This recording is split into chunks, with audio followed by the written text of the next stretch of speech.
Biz senden yardım talep ediyoruz.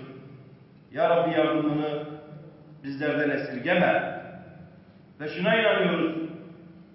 Biz onun zaferinin yakın olacağının müjdesiyle ayet-i kerime gereği buna inanıyoruz. Rabbim Müslümanlara bu sıkıntıları bertaraf edecek bir nusrat nasip eylesin.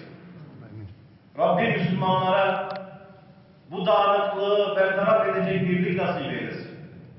Rabbim Müslümanlara birbirini düşünecek izan nasip eylesin. Duada talep etmek, duada ona yalvarmak bir müminin şanındandır. Allah da kereminde mutlaka verecektir. Onun için Allah'ın kapından çok isteyelim.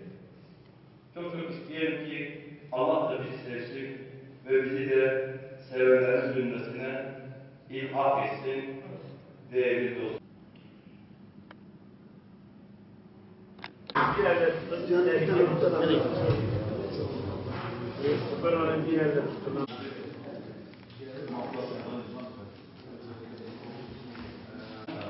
وأولادنا صالحا ولا تسلط علينا ظالما برحمتك يا أرحم الراحمين. أكل طعامكم